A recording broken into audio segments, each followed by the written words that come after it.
All right. So we left off last time talking about Parkinson's disease, contrasting it with Huntington's disease is what we're going to do today. Parkinson's and Huntington's disease, they're both disorders which involve this basal ganglia, which is this part of the brain right here. It's kind of in the middle of the brain. It's above the subcortical regions, but it's definitely not on the surface of the cortex. It's kind of in the lower parts of the cortex or the overall middle part of the brain, as you could see here. I'm not going to talk too much about this wiring diagram, actually. I guess I'll talk about a couple things here. So these are actually I made sure that these videos still work. These are two videos that show individuals with Huntington's disease and Parkinson's disease. And you can see that I'm not going to show the videos in class. Definitely feel free to look at them after class.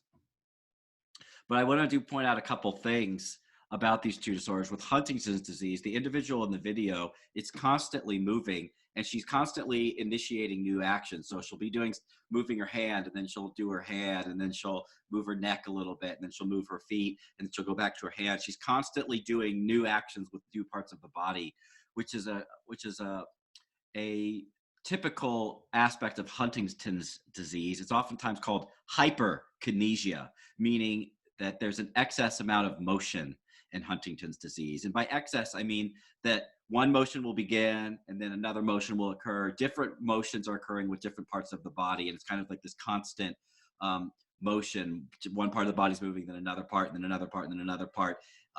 And that's in contrast to Parkinson's disease, where in Parkinson's disease, the motions tend to be more repetitive. For instance, in the video there's an individual who's kind of doing the same action over and over and over again, which is just moving his hands kind of back and forth like this, which is kind of typical in Parkinson's disease. Parkinson's disease is oftentimes considered hypokinesia. Hypokinesia meaning reduced movement, which is a little bit confusing because clearly individuals with Parkinson's disease, they have these movements like this that are occurring all the time. And in fact, they're unable to stop the movement. But the subtle difference between Parkinson's and Huntington's disease is that with Parkinson's disease, they'll kind of be repetitive, a single motion over and over again. In Huntington's disease, they'll have their feet and then their hands and then their arms and then their neck and then their shoulder. In Huntington's disease, they're going from one motion to the next. They're always moving, but it's hyper in the sense that it's going from one motion to the next in Huntington's disease.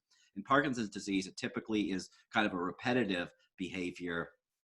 And that's a subtle but important difference. Huntington's is hyper because it's going from motion to motion. Parkinson's is considered hypo because it's maintaining the same motion over and over and over again. Another thing to think about Parkinson's disease, which I'll illustrate here in a second, is in Parkinson's disease, it's difficult to initiate a new action. Once you're kind of caught in a repetitive behavior in Parkinson's disease, initiating a new action is difficult to do. Starting an action with a different part of your body is difficult in Parkinson's disease. So I'm not going to go into the guts of these diagrams, but just to kind of emphasize that Huntington's is hyper and Parkinson's is hypo, you can see here, these green arrows are excitatory pathways. And for Huntington's disease, there's this very large excitatory pathway that's going from the cortex back into here. These are all parts of the striatum and basal ganglia. The inputs into the basal ganglia are these very thick excitatory pathways, which represent the fact that there's a ton of excitatory input into the basal ganglia. And there's also a lot of excitatory output out of the basal ganglia back into the cortex. So in Huntington's disease, there's a lot of excitatory input and output into and out of the striatum, representing the fact that it's hyperkinesia. It's an excess of movement. In Parkinson's disease, it's the opposite.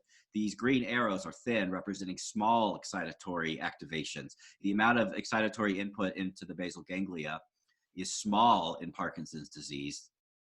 The amount of excitatory output out of the basal ganglia is also small in Parkinson's disease, representing the fact, once again, Parkinson's is hypo. It is reduced movement. It is a difficulty once you started a movement to initiate a new movement. Any questions or comments about the difference between Huntington's disease and Parkinson's disease so far? Okay, so here, this illustrates an idea that I was basically just talking about, that in Parkinson's disease, it's difficult to initiate new movements. You can do a single movement over and over and over again, no problem really. But the real tricky thing for individual with Parkinson's disease is once a certain movement has started, it's very difficult for them to shift to a new movement. In this particular study, really you only need to focus in on half of this. They're both basically saying the exact same thing. So focus in on just like this first box over here.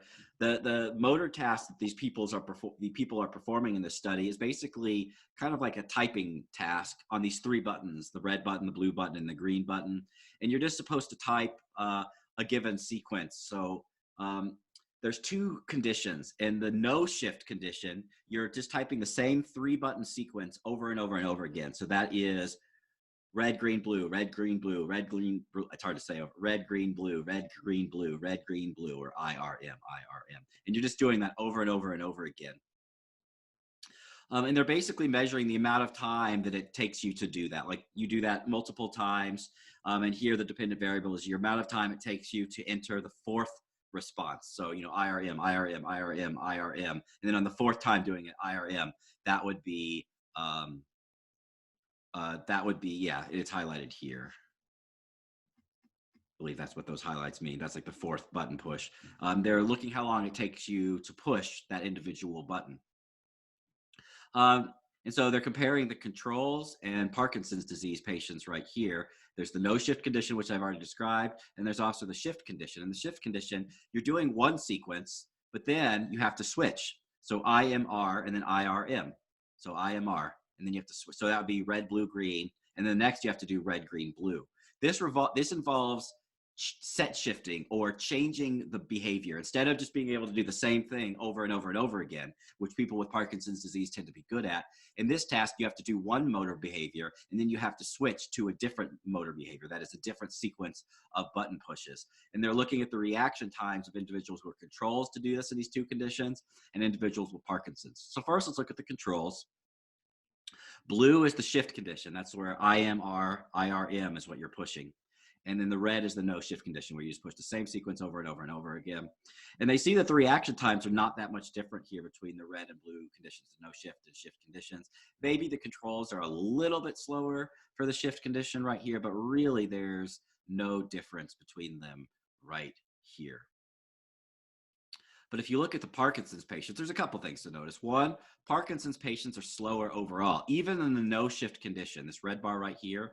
Parkinson's patients in the no shift condition, they're slower than any of the patients in the control group in the no shift condition. So people with Parkinson's disease, you know, they have problems with even repetitive behaviors relative to controls. However, there are repetitive behaviors, that is what they're doing in the no shift condition. Although they're not great at that, they are considerably worse in the shift condition. And you can see that because of this very large blue bar right here. In the no shift condition, the reaction times are very big to do that. Switching from IMR and then having to switch to IRM, the people with Parkinson's disease really have to think hard about that. They're going IMR and they have to change to IRM.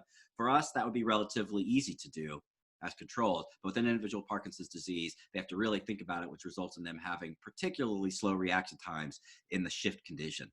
The relatively worse performance of Parkinson's disease in the shift condition compared to the no shift condition, and while there's really not that significant of a difference among controls, this is the idea of hypokinesia. Individuals with Parkinson's disease have problems with set shifting. That is, once a certain motor behavior has been initiated, it's very difficult for them to stop that and initiate a new motor behavior. Any questions about set shifting, hypokinesia, and Parkinson's disease?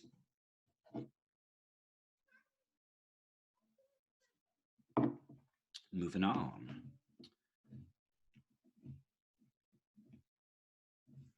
Oops, going the wrong way. So this is a cool little metaphor for what the basal ganglia is doing in Huntington's disease and Parkinson's disease.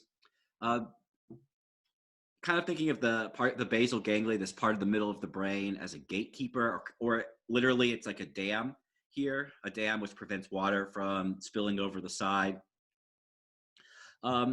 And so you normally what's going on is that the basal ganglia is right here, and each of these water streams, these represent potential actions that the basal ganglia could select. There's all these different motor actions that you could perform, and the basal ganglia is basically the gatekeeper. It can allow a single action to be the action that you perform, and that's what's shown here. All these different potential actions that you could perform, but you select a single action, and just that one action then flows over the dam. So this is a person whose basal ganglia is working well. A single action is flowing over the side, and then when they want to initiate a new action, they'll stop the flow from that one action, and then another stream will start coming over. That's an intact basal ganglia. You can stop an action, and then you can initiate a new one, and it's not really that big of a deal. I think it says in the notes portion. But the analogy here is that in Huntington's disease, it's kind of like a flood where there's so much water coming over that you're going from one action to the other, and you're no longer able to choose just a single action in Huntington's disease. That's why the analogy or the metaphor of a flood is good for Huntington's disease. In Parkinson's disease, the analogy of a drought is okay. The idea with Parkinson's disease, though, is that once one of these waters kind of exceeds the dam and starts pouring over, it's very difficult to stop it and then choose a different stream to be the one that starts to spill over. So Huntington's disease, everything's flooding over.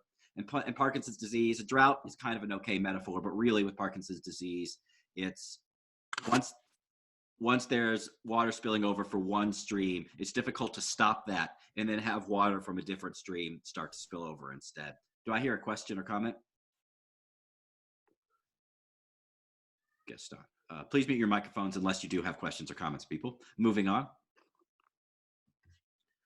So we've been talking about basal ganglia. That's what we've been talking about. It's involved the neurotransmitter that's most important for the basal ganglia as far as motion and movement are concerned is dopamine. We talked about that last time.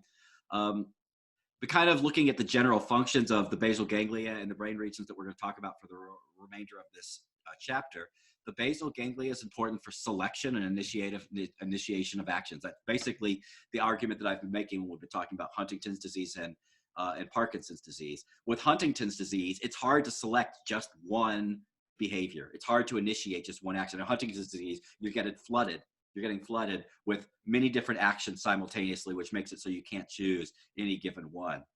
In Parkinson's disease, once a given behavior is selected, it's very difficult to stop that behavior and begin a new one. So this is what I mean when I say, or this is what the book means, and I mean when I say the basal ganglia is important for selection and initiation of actions. Huntington's disease, you're getting overwhelmed by, you cannot select just one action. In Parkinson's disease, once a single action is chosen, it's hard to stop it and then choose a different one. So that's enough for the basal ganglia for now. Now we'll be starting to talk about these other regions. Cerebellum, which is a subcortical region in the back of the brain. Primary motor cortex, which is frontal lobe. Brainstem, which is in the subcortical regions down here. And then premotor cortex and supplementary cortex, which are also in the frontal lobe. Really, we're not going to talk too much about the brainstem, actually. All I'm really going to say is the brainstem is generally considered an output to the body. A lot of the motor commands to perform an action will initiate like the frontal lobe or maybe the basal ganglia. And then usually those signals will be sent to the brainstem, which sits right on top of the spinal cord. And then those signals from the brainstem would be sent out to the body where your extremities are, and the signals from the brainstem to the spinal cord, and then the spinal cord delivers the commands to your muscles to flex, to move. Otherwise, these other regions, we'll be talking cerebellum and these frontal regions, we'll be talking about them in more detail. Brainstem, we're not going to really be talking in too much more detail. So just know brainstem, output to the body via the spinal cord. Here's kind of another look at the brain regions we are going to be talking about here. Some of them, there's a similar figure in the textbook. So this has a lot of the brain regions that we'll be talking about in detail. So the supplementary motor area, this is the frontal region. Motor cortex, this is primary motor cortex. This is the frontal region. This is the part, this is anterior to the central sulcus. Central sulcus is right there. Premotor cortex, which is right here. So these are the three frontal lobe regions we'll be talking about. The basal ganglia, as I mentioned, kind of in the middle of the brain, medial. And then cerebellum is right here. The brainstem is down here. And then this is the spinal cord right here. So these are a lot of the brain regions that we'll be talking about. We're not really going to talk too much about the brainstem in detail, but we're talking about all the other brain regions. We'll be talking about them in somewhat of detail moving forward. Before we do, this is one cool little thing about the motor system, is that you're able to actually, some movements can be performed via input and output of the spinal cord that do not actually require any commands from the brain at all, including the common, the stretch reflex that you get at the doctor's office, where you hang your leg over the, wherever you're sitting, and the doctor bangs your knee right there in that little tendon right there, which will cause your leg to kick out. This is actually a motor behavior that does not require your brain to be turned on at all. In fact, no signals presumably are being sent from the brain to do this, to do the kick motion. Basically, there is a sensory signal when your body feels the hammer hitting your tendon right there. A sensory signal is sent via this pathway, which enters through the dorsal side of the spinal cord right here. And then there's these things here called interneurons, which basically just relay the signals from the sensory neuron and then transmit it into a motor message, which is sent directly back to the muscle right here. So you get kicked you get hit with the hammer on your tendon right here in your knee. A sensory message is being sent into the spinal cord. And then a motor message is being sent out of your spinal cord, which causes you to do that reflex behavior, the kicking behavior. But the kind of interesting thing about this is that it doesn't require your brain. The output message is sent actually from your spinal cord. It's not sent from your brain. This is basically a loop that involves the only part of the central nervous system which is involved here is the spinal cord. The brain does not appear to be importantly involved with this kick motor behavior. All the other motor behaviors we'll talk about in this class involve the brain to some extent. So now we'll be talking about motor cortex, this is a region of the brain that we've talked about a lot in this class as far as anatomical location. It's located in the frontal lobe. It is anterior to the central sulcus.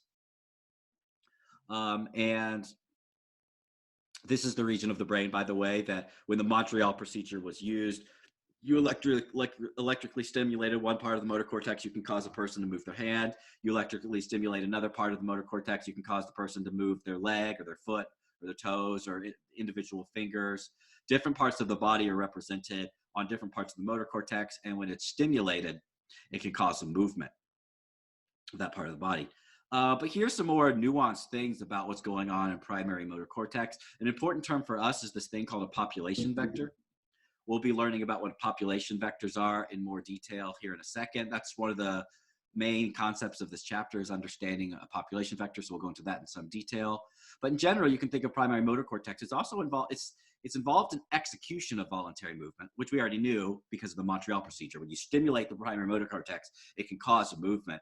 But it's also involved for planning movements. So like when you're gonna do a movement in the near future, but you haven't yet, you can actually see that those neurons of the motor cortex, which are gonna be firing action potentials when you're actually moving, they actually start firing action potentials even before you've actually performed the movement. This is the aspects of planning. When you're planning on doing a movement, those parts of your brain that are actually going to perform the movement, they get primed, they get ready to perform the actual action. That's what I mean by planning. So here's where we're talking about the population vector right here. So we're getting to the population vector. We're talking about in this particular slide a concept known as a neuron's preferred direction. And what this means is that when you are performing an action, there are neurons that fire action potentials most strongly when you're performing an action in a specific direction. For instance, I can perform an action where I push my hand out towards you. That's one direction. Or I can also perform the opposite direction. I can take my hand and I can move it back towards my own body. Or I can take my hand and I can move it to the side, or I can take my hand and move it to the other side. So that's 4 different movements. Towards you guys, towards me, to my right, to my left. That's 4 different movements. And the idea of a preferred direction is that for each one of those 4 types of movements, there's a neuron or subset of neurons in my motor cortex that responds particularly strongly to one direction of motion. And that's what's illustrated here for a monkey who's having recordings taken from his motor cortex, intracellular recordings, so electrodes inserted directly into the frontal lobe, directly into the motor cortex of this monkey. And what these little dots right here, these represent, well, we're going to simplify it a little bit. Basically pretend that these are the action potentials of a single neuron. Just pretend that all of these dots, every single dot you see on this slide is each dot represents one action potential from a single neuron. And what we see is that, for instance, here there's a lot of action potentials, many dots. Up here, there's relatively less dots. Up here, there appears to be less dots. Here, there's a lot of dots. Here, there's not a lot of dots. So here, there's a lot of action potentials that one neuron is firing. Here, there's not a lot of action potentials. So what is the difference? You might be wondering amongst all these little different conditions right here. And if you look closely at these arrows, these are the directions of movement of the animal. So in one situation, the animal's hand is starting in the center, and that's what is represented by this one. The animal's hand starts in the center of some, like this. You imagine this thing. The animal's hand here starts in the center, and then the animal's hand either moves, towards you, like away from the animal, but towards you, or it moves towards the animal's own body, it moves to the right of the animal's own body, or moves to the left of the animal's own body. And you can see that for this one neuron, its preferred direction is towards its own body. And we know that because there's a lot of action potentials being fired right here. And if you look, this is the down arrow, which means it's starting in the center and it's moving towards its own body. That's what this arrow means. It's pointing towards the animal's own body, whereas this is pointing away. This arrow right here is pointing away from the body. This one's pointing towards the animal's own body. There's more action potentials here than there are action potentials here. So the preferred direction of this single neuron is towards the animal's own body. When it's doing a motion that's bringing something into its own body, this particular neuron, which is being studied in this experiment, fires a lot of action potentials. You see basically the same thing down here, except down here, instead of the animal starting in the center of this thing, it's starting on the peripheral parts of this thing and then moving towards the center. So here, like on these action potentials right here, the animal's hand is starting out there, and then it's it's moving towards the center. It's moving once again towards its body. Down here, the animal starting close to its body and then moving towards the center. And once again, you see that there's a lot of action potentials here when the animal is moving its hand in the direction of its body. And there is not a lot of, and there's relatively less action potentials here. This is when the animal starts with its own body and is moving his hand away from his own body. So this is the idea, once again, of preferred direction. For each movement direction that your body can potentially perform, there's a different set of neurons that fire action potentials most strongly depending on the direction of a given movement. The neuron shown in this study, its preferred direction is towards the animal's body. Questions or comments about preferred direction so far?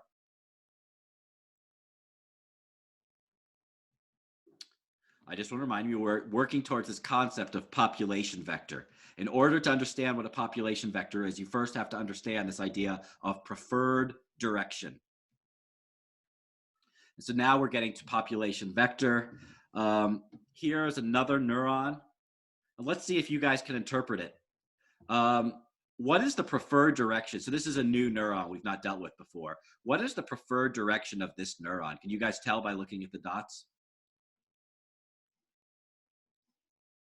It's like towards 180 degrees. Yep, right here, there's the most amount of dots right there. So this is a new neuron, and this neuron fires the most action potentials when the animal moves like this way. when it moves apparently to the animal's left. So when it's performing one of the animals doing some type of movement, which is to its own left or 180 degrees relative to the animal, then this single neuron and all these dots represent the action potentials of a single neuron. This one neuron fires the most amount of action potentials when the animal is moving 180 degrees or to its left.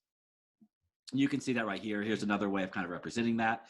Here, the response rate represents the amount of action potentials of this single neuron. The direction of movement, 180 degrees. This one neuron has a peak in the amount of action potentials that it fires right here. You can see it right here because of the peak. Here now is that same neuron. Its preferred direction is 180 degrees. Here's another neuron. It says cell 2 or neuron 2, the green one. Its preferred direction is around 90 degrees because you can see it has a peak here. And in your motor cortex, you got a whole bunch of different neurons. And all these neurons, some of them have preferred direction of 90 degrees. Some of them have preferred direction of 80. Maybe some have 135. Like all of the different potential directions that you could perform a certain motion with your body. There are neurons whose preferred directions are all the potential directions that your body can move. A population vector is what's illustrated here. In kind of simple terms, a population vector is basically the fact that when you are performing a motion, many of the different neurons in your motor cortex will actually be firing action potentials. And what your brain appears to be doing is kind of summing together or averaging the activity of all of the neurons in your motor cortex simultaneously. It kind of averages them together, and it weights the averages based on the preferred direction of that neuron, or the preferred direction of each neuron. And kind of the average of all of the neurons' activity is the population vector. So the population vector, I'm circling, I'll just use, this one right here. So just talking about this, each of these these little brown things right here, each of them represents a different neuron. Each of these little brown ones represents a different neuron, and the direction represents the preferred direction of that neuron. So this neuron's preferred direction is, to the left a little bit. This neuron's preferred direction is also to the left. Here's a neuron right here. Its preferred direction is to the right. Here's a neuron. Its preferred direction is down towards the animal's body.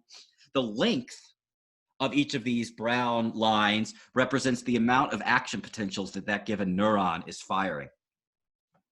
The population vector is this black dotted line right here. And basically what this is, it's an average of all of the rates of firing of all of the neurons that are represented right here. All these brown lines right here, if you basically average those all together, you get a direction, and you get this direction of movement right here. So a population vector is an average, it's oversimplifying the math a little bit, but it's basically the average firing rate of all of the neurons. Those neurons, their preferred directions vary. And basically, given a specific direction of motion that you're performing, the population vector, when you average all those individual neurons together, the population vector will tend to match the direction of movement that you are performing. Are there any questions or comments about population vectors? Yeah, go ahead. So all of the neurons that are firing those action potentials, and like the average of that is the population vector. Yep. But how you are moving is not based off of the population vectors. It's the other way around. No, it absolutely is the population vector. Yeah, that's at least in theory. I mean, they don't know 100% for sure, but the theory which is presented in your textbook, which seems like a pretty good theory actually, is that the population vector is what determines your motion, your movement. That's it. So the population vector determines your movement, at least in theory. It's the average of all of the neuronal firing rates of all of the different neurons. The average is basically the population vector. And what you need to understand is that those neurons whose preferred direction is closest to the direction that you're going to be moving, those are the neurons who will fire the most action potentials. So I'm moving here 90 degrees, and that's why like these neurons right here are firing lots of action potentials, and these neurons over here are firing action potentials. But you notice almost no neurons that are moving towards the body. There's almost no action potentials coming from the neurons that would be pointing down, which makes sense. All of the activity are those neurons whose preferred direction is this way. It's like, you know, the up neurons. And then basically they all average they average their firing rates together. And when they do that, they basically take on the form of the population vector. It's a single direction which represents all of the different neuronal activity of the neurons with various preferred directions at the same time. But it's important to remember the preferred direction, the neurons who will be most active are those neurons whose preferred directions are closest to the movement that you are actually performing. Hopefully that answers the question. This is a tough concept. It's probably the most tough concept in this chapter, is population vector. Is there any other questions or comments?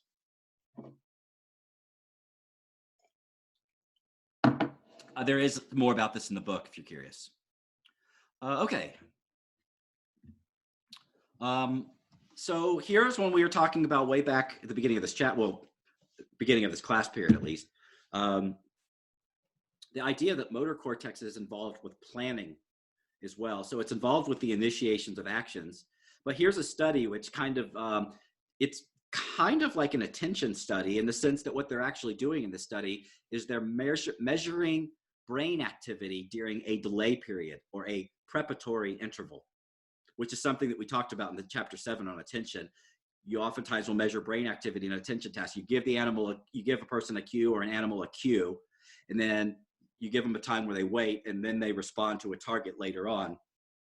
Same concept here, except here, the cue, which is presented at time point 0, this indicates, okay, animal, usually it's like a monkey, you are going to be performing either a direction of motion, which is 45 degrees or 90 degrees or 135 degrees. You're going to be performing a direction of motion in a second, not yet. So get ready, you're going to be performing the motion. That's what the cue tells them. It says in the near future, you're going to be moving in a certain direction.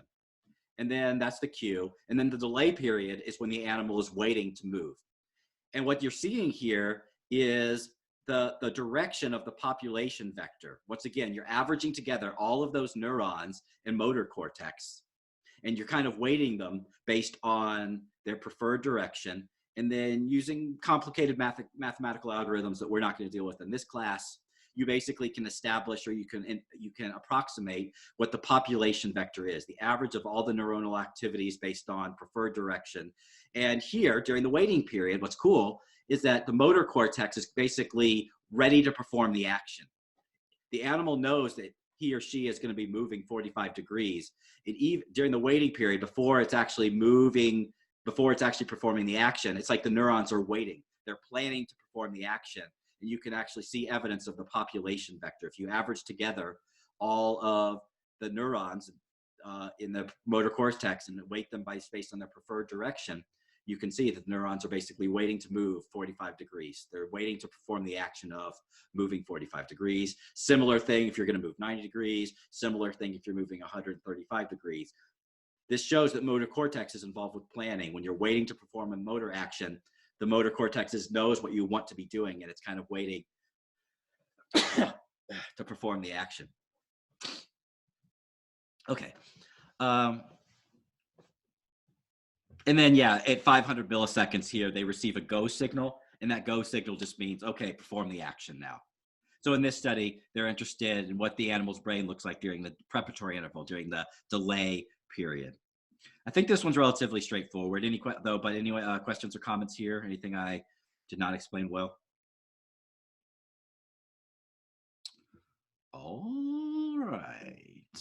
Is that it for motor cortex? Yes, that's it for motor cortex. Fun region of the brain. The main thing we talked about with motor cortex, the idea preferred direction and population vector.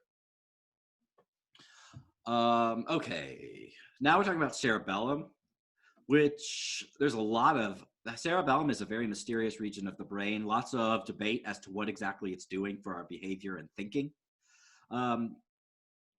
all present basically three pieces of evidence or three different possible functions of the cerebellum. One that's involved with retrieval or consolidation of procedural memories. By procedural memories, I mean things like well-learned motor behaviors, maybe like learning a musical instrument or learning how to perform a certain motion in a sport.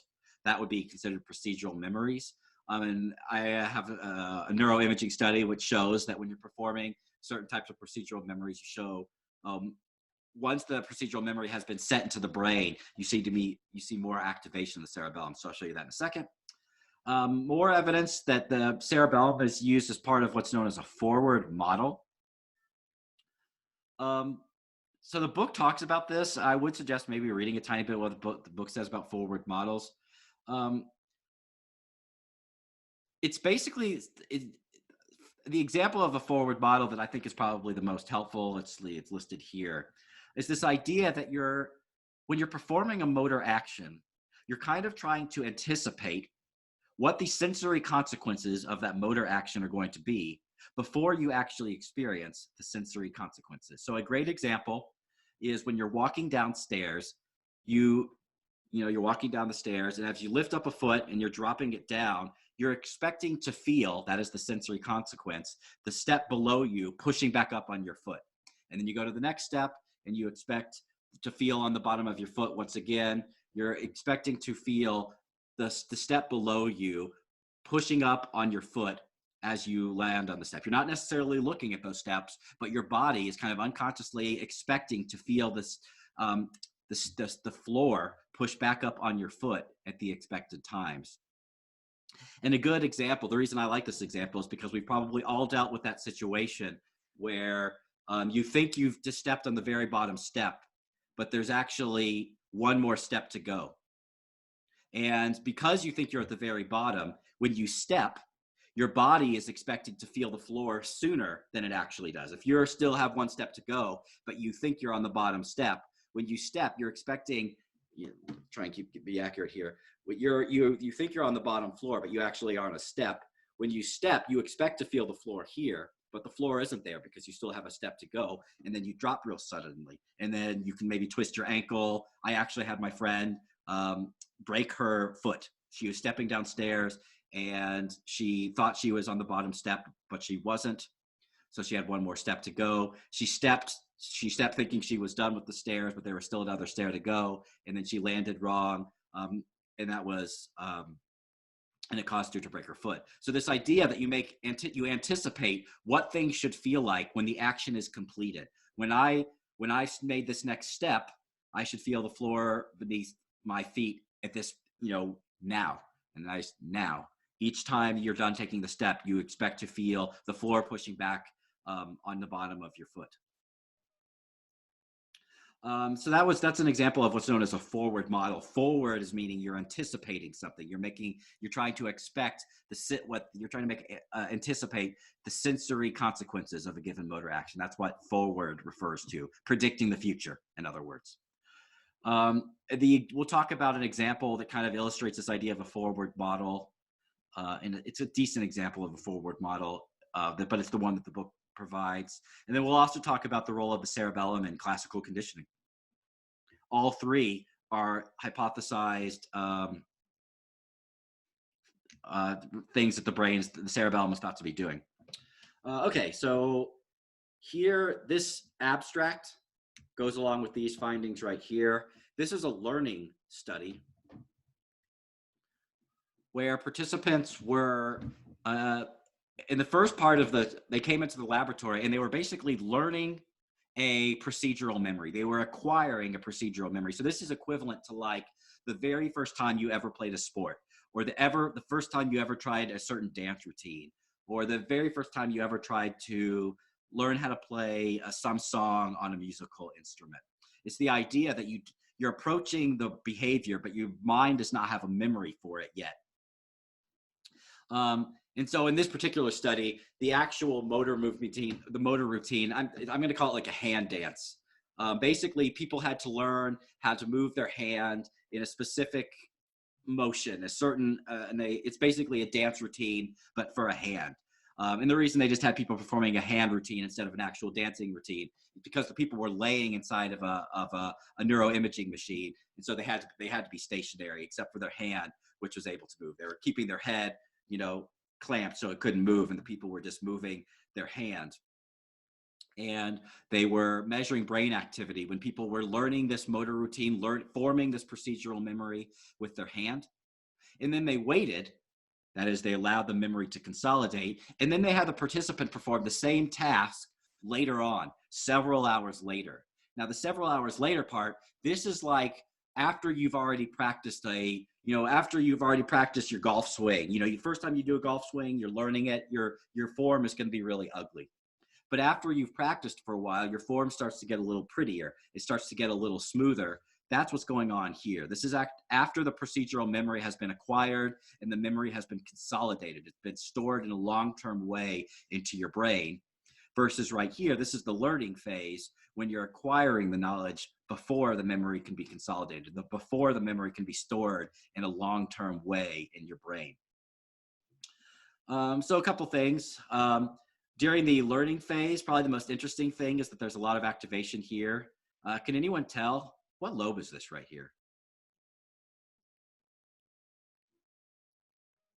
Frontal. That is the frontal lobe right there. To me, this activation makes a whole lot of sense because the frontal lobe is a region of the brain which is known to be involved with attention. And when you're learning something for the first time, you're having to pay a whole lot of attention to what it is you're doing. But you've noticed, if any of you guys do play a musical instrument or do play a sport, when you're first learning how to do a given motor routine, you have to be very conscious. You have to pay a lot of attention to what your body's doing. I remember when I used to play baseball, there was this 4 sequence of things that I always had to think about. Inward turn, and the last one was squash the bug, which is what you do with your back foot when you're swinging your baseball. I had to think when I was learning how to swing a baseball bat, my coaches were always telling me to do all those 4 different steps, and I'd be very conscious of it. I was using my attention to think about what my body was doing, which makes sense that you would see frontal lobe activation here. You also see some parietal lobe activation, which also makes some sense because we've talked about the parietal lobe is important for like hand-eye movements. Like if you see something out in space, your ability to reach out and interact with that thing out in space. So remember, the dorsal pathway, the parietal lobe, is important for locating where objects are in space, but also your ability to interact with them. So it makes sense that you would see some parietal lobe activation during the learning phase because, you're using your motor part of your body to kind of interact with different points in space as you're learning this motor routine with your hand. So this is during the learning phase. Once again, the major finding here, frontal lobe activity, which represents the fact that you're using a lot of attention during the learning phase when you're trying to acquire the new procedural memory.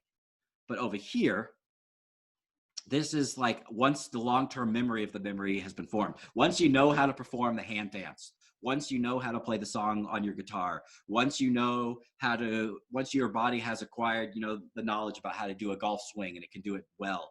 This is what the brain supposedly looks like. And the major finding here is activation. You don't see activation in this region of the brain during the learning phase, but you do see activation in this region of the brain here. Can anyone tell what region of the brain this is? I'll give you a clue. It is not the occipital lobe. Is it the cerebellum? It is the cerebellum right here. It's kind of hard to tell during the slice, but this is pretty strong cerebellum activation. And the cool thing is here, you see our cerebellum activation once the memory has been consolidated, once it's something that you can kind of do without thinking. One of the things I like to point out here is that there's really no activation in the frontal lobe here, which makes sense because once you've acquired a procedural memory, you don't have to be as cognizant of it, of the motor of things as you were when you were acquiring the memory. When I was learning to play baseball, I had to think about every single step of the baseball swing when I was learning. But eventually, once I learned the swing, and the pitcher's throwing the baseball like 60 or 70 miles per hour, you just have to kind of feel it out. You don't really have time to think and pay too much attention. Your body just has to do it, and it has to do it quickly. That seems to be what the cerebellum's doing. It's allowing you to retrieve motor knowledge very quickly and with minimal use of your frontal lobe. It's information that can be retrieved from your mind without having to use attention. At least in theory, that's what's going on here. Any questions or comments about the cerebellum and procedural memories? Yeah, this was published in Science, a very prestigious journal, so probably an important finding. Okay, so here's the second part. We've talked about, let's go back to this actually. I just talked about retrieval and consolidation of a procedural memory. We're also going to talk about this idea that the cerebellum is important for making predictions about the sensory consequences of a movement. And the sensory consequences here, in this example of steps, it was tactile, what you feel with your foot. In the example now I'm going to talk about, the sensory consequences has to do with what you will see with your eyes. So the sensory consequences here are visual. So what's going on in these studies is that people are basically, you can kind of imagine they're aiming for a target. They have like a ball or like an arrow that they're throwing at a target. And so your job as the participant is to throw the ball or the arrow accurately at the target. And so you're accurate here if the dot is close to the zero. Basically, this means you're really far away from the target. To the right, this means you're really, really far away to the target to the left. So you want to be right on the zero line right here. That means you hit the target, basically. And the crucial manipulation in this study is this thing called the prisms condition. Prisms is a type of these glasses that you basically wear that distorts the world visually. So I've never worn them. I wish I had, but presumably what it does is it distorts things visually, and you can see the evidence of this right here. So before people put on the prisms and they perform the task, they're pretty darn accurate, right? Their throws are all around the center of the target, and so they're pretty accurate. But then they put on the prisms glasses, which somehow visually distorts the world, and you can see that these people are now missing the target pretty consistently to the left, at least for a while. Time, as you can see here, is on the x-axis. As you can see, as people get practice, they're able to adapt. Their brain is able to adjust. And that adjustment is evident by the fact that they're kind of snapping back into place. So at first, when they put on the glasses, the visual world is distorting them. They throw the ball, or they throw the arrow, the dart or whatever, based on what they see. But what they see is distorted by these prisms glasses, and it causes them at first to miss consistently to the left. But if you start missing something consistently to the left, then you're going to say, oh, well, I keep missing consistently to the left, so now I need to kind of compensate by aiming to the right a little bit. And then eventually they do that, and they start hitting the target. And then they take the glasses off, and they are actually missing, they're still aiming too far to the right, and then they could recompensate back down to start hitting the target with some amount of accuracy again. So this is what the intact cerebellum looks like.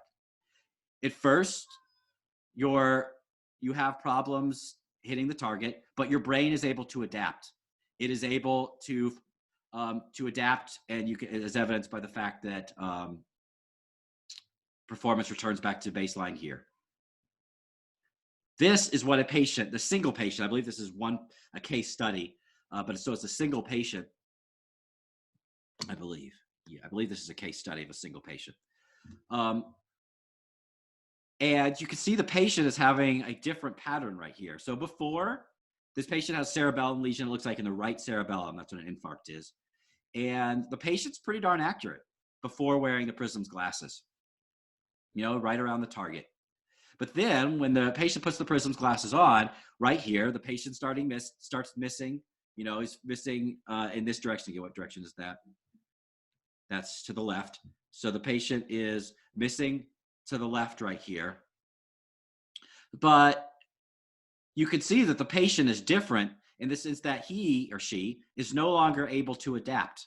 When the cerebellum is damaged, this person's brain is no longer able to adapt or to form a new forward model. His brain is unable to say, okay, you're seeing this stuff it's distorted.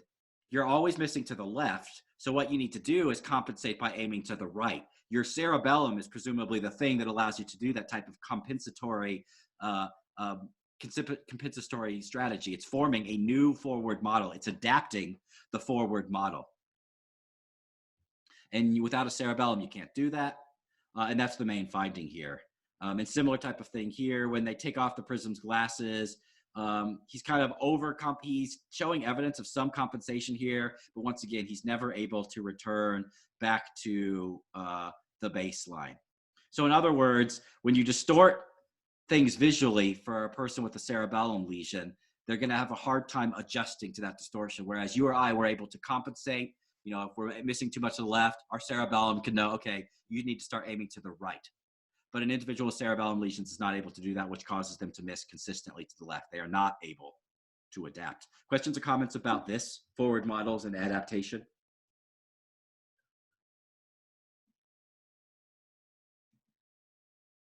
Lastly is Eyeblink conditioning. This goes back to classical conditioning, something you probably talked about if you've taken an intro psych course before. Let's see how well you guys remember classical conditioning. So the classic example, you know, Pavlov's dog. Does anyone remember what was in Pavlov's dog? The thing that happened is that eventually something could happen which would cause the dog to salivate. What was the thing that would cause the dog to salivate? The thing that I'm thinking of was the conditioned stimulus. Does anyone remember what the conditioned stimulus was in Pavlov's dog example? Anyone know? Running the bears, right? I've not heard that particular example. What you said something about bears? Yeah, sure. I don't believe, maybe that's a version of Pavlov's experiment that I have not heard. Are there any other guesses? Ringing a bell. Yes, usually it's ringing a bell. There is an alternative version, which I've heard of Pavlov's experiment, where he was, actually the original way it was discovered was it was the sound of a can opener. The animals originally associated the sound with a can opener with the prediction that they were going to get food. And so eventually the animals would hear the sound of a can opener. And that would cause them to salivate. But then Pavlov replicated the experiment, and instead of using a can opener, he used like a bell sound. And every time that the animals received food, they heard a bell sound. Eventually, the animals would hear a bell sound, which would cause the animals to salivate in anticipation of food. The bell was the conditioned stimulus, and it elicited a conditioned response, which is salivation, because of the learned association between the bell sound and receiving some type of food. This type of conditioning, classical conditioning, relies at least in part on the cerebellum. So here's a study in neuropsychology, which is making basically the same argument. There's the abstract. Here's the actual data. And so here is the conditioned response in this study is an eye blink.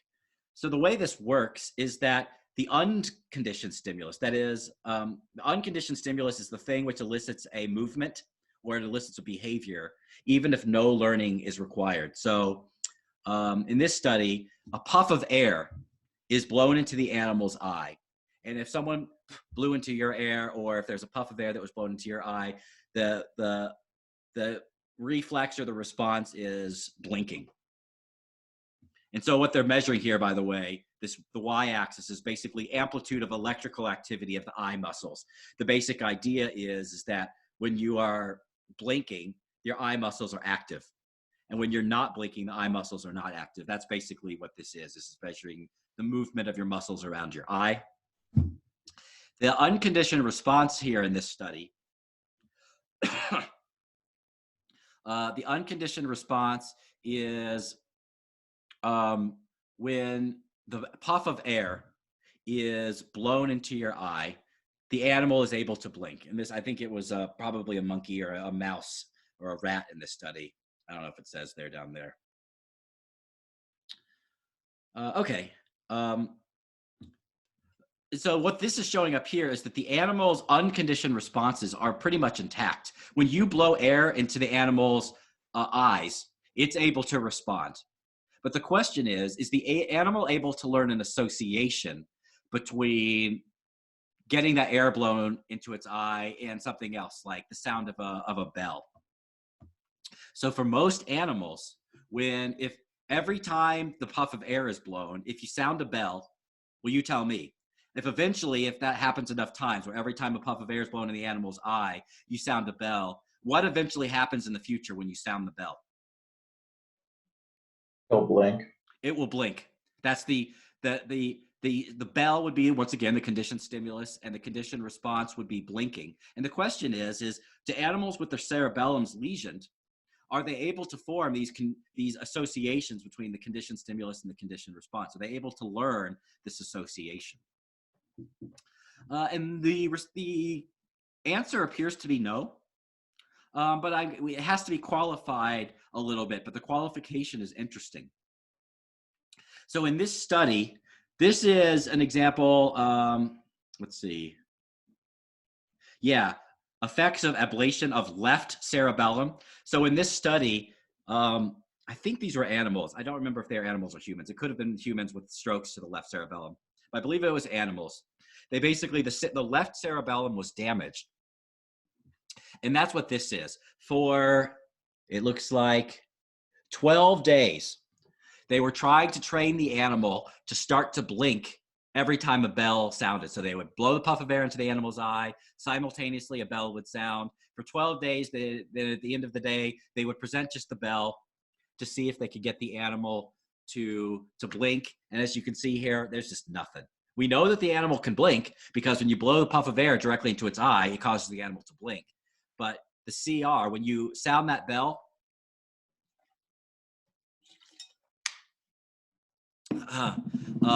it does not cause the animal to blink. Now, an important nuance to this is that here, the eye that they are using, and it says here, all training was to the left eye, except where it's labeled R1. So here they're using the left eye. Here they're using the right eye. And you actually can see, so they just did 3 days of training with the right eye, and they actually show that the animal was starting to able to form with the right eye. They actually were able to learn the conditioned response. So they couldn't learn the conditioned response with their left eye when their left cerebellum was damaged, but they could learn the conditioned response with their right eye when their left cerebellum was damaged. And you can see that because by day 2 or day 3, they were having eye movements in response to the bell that were greater than 0. So their eye was twitching a little bit in response to the bell after day 2 or 3, whereas in the left eye, it was not. So what this shows is that in general, the cerebellum is important for this type of classical conditioning. But the really interesting wrinkle about this, and there's multiple studies which support this, is that the cerebellum is the one part of the brain which controls the ipsilateral side of the body. Ipsilateral means the same side of the body as that part of the brain is. The left cerebellum was lesioned. And when the left cerebellum was lesioned, there was no conditioned response in the left eye. But when you start doing the right eye, there was a conditioned response in the right eye. So what this shows is that the left cerebellum lesion was influencing, it was impairing the formation of conditioned responses in the left eye only. The ability to form conditioned responses was still intact in the right eye. And this is because the cerebellum, unlike other motor regions of the brain, controls the ipsilateral side of the world. Motor cortex, for instance, your right motor cortex controls your left hand. Left motor cortex controls your right hand. But when we're dealing with the cerebellum, the left cerebellum controls your left hand or your left eye, whereas the right cerebellum controls your right hand or your right eye. Any questions or comments about conditioning in the cerebellum? I think that's a good day to call it a day, actually. We got a little bit more to talk about, but we've talked about a lot of it in study, so we'll call it a day there. I'll stick around and hang around for people that want to ask questions or talk about Master's Emissary, whatever.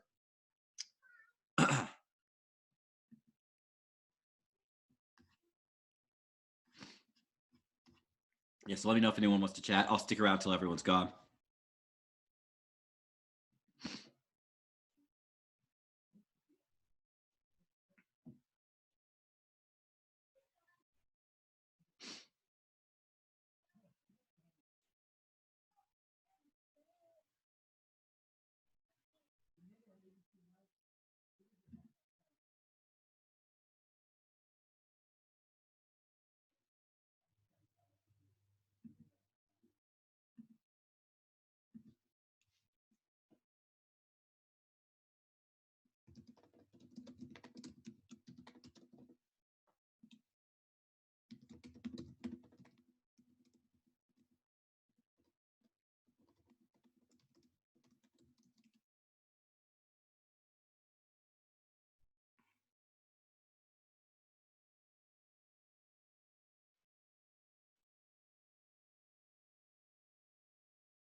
I guess I'll just unmute myself at this point.